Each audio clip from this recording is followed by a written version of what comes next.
और उत्तर प्रदेश में सांप्रदायिक ताकतों को अगर कुचलने में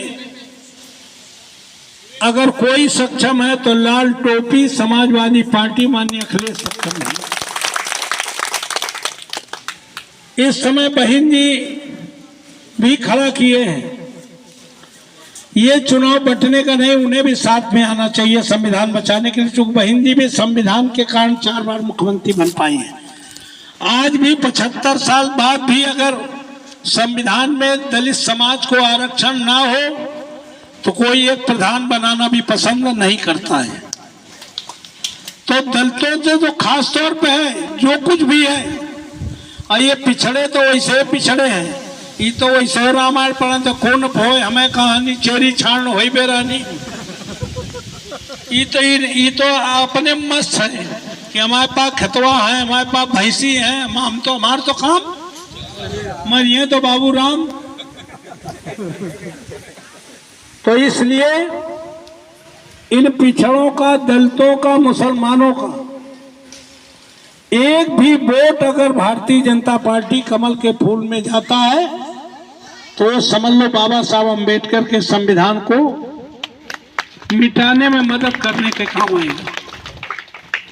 मोदी की गारंटी वाला ना तुम्हारा था, ना तुम्हारा है, ना तुम्हारा रहेगा।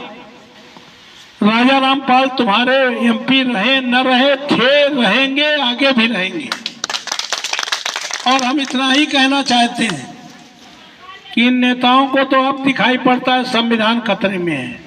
हम तो सालों पहले से आगाह कह रहे हैं संविधान खतरे में है, और संविधान बचाने के लिए हमने सबसे पूरे भारत में अगर कोई पहली रैली हुई है तो समाजवादी पार्टी के तत्वावधान में अकबरपुर पार्लियामेंट में संविधान बचाओ भागीदारी पाओ महारैली हमने की। तो हमें तो पहले से दिख रहा था, इसलिए चिल्ला चिल्ला के हम 18 घंटे लोगों को कह रहे हैं ये चुनाव हमें खाली एमपी बनाने का नहीं है। एमपी तो 2 बार बना चुके हैं, एमएलए हम रह चुके हैं। ये चुनाव सिर्फ आने वाली पीढ़ी को जैसा संविधान बाबा साहब ने हमें दिया है वैसा का वैसा आने वाली पीढ़ी को सौंप के जाएं, ताकि आने वाली पीढ़ी हमें नालायक न कहे। हम इसलिए संघर्ष करने का काम कर रहे हैं। तो इसलिए आपसे निवेदन है कि इंडिया गठबंधन ही है।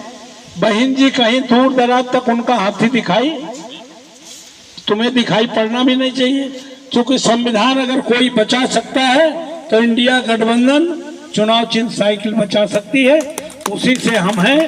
आप सभी से निवेदन है, आज की तारीख में बड़े बड़े नेता चुने हुए मुख्यमंत्री जेल में डाले जा रहे हैं। जो वो कहते हैं ना, गाँव कहावत है, जेल जाओ या झेल जाओ, या तो डर गए तो उनके पाले में चले गए, और नहीं तो ना डरो तो जेल जाने के लिए तैयार हो। तो ये आपातकाल है, यह घोषित इमरजेंसी है। इससे हमें डट के मुकाबला करने के लिए बाबा साहब अम्बेडकर ने कोई लाठी गोली बंदूक चलाने के लिए नहीं कहा। जो तुम्हारी शक्ति है वो अंतिम बार बचाने में दबेगी कि मिटाने में दबेगी, ये फैसला तुम्हें करना है। आने वाले समय में 13 तारीख में साइकिल की बटन दबाकर हमें ताकत देने का काम करोगे।